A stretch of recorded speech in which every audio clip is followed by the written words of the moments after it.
Dave Thomas, Morning Blend. I'm here today with Jason Day, PGA champion golfer, and Dr. Nicholas Rowe. We're going to talk about non-small cell lung cancer, if I can get it right. Good morning, Jason. Good morning, Dr. Rowe. Morning. Good morning.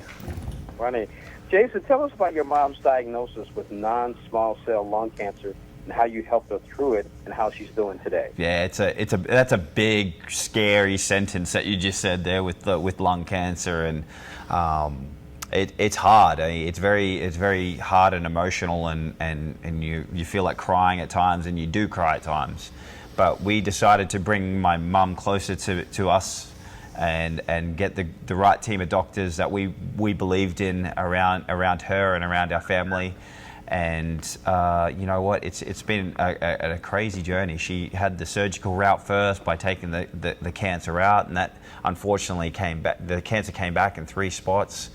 So we did biomarker testing, and now we're on a different path. And I feel like things are looking up for us. Now, doctor, what are the top things patients need to know about getting a complete lung cancer diagnosis?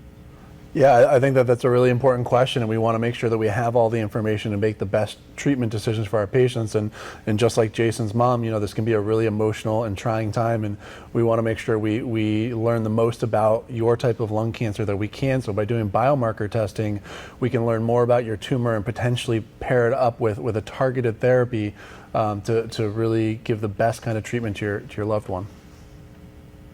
So doctor, how does biomarker testing, including molecular testing, guide a treatment path for patients?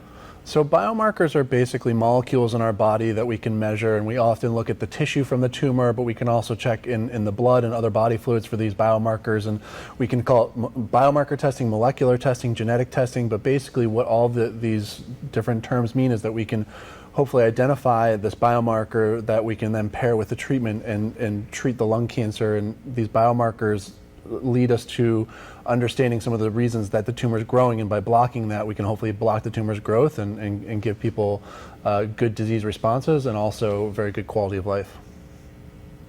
Jason, I can feel for you when you start talking about moms. So what advice do you have for others who may learn that they or a loved one has been diagnosed with non-small cell lung cancer? Yeah, so we're actually coming up on Mother's Day, and for my mom to be here with us today is great. But for anyone that's starting the battle, try and find a good team of doctors. Know that they're in your corner. They're going to fight for you. Persevere. Keep staying positive. Ask questions. Keep asking questions, and don't stop. Try and understand the best you can. But a good starting point is testlungcancer.com. I appreciate that, Jason. Dave and Dr. Rowe, thank you so much for joining us on Morning Blend.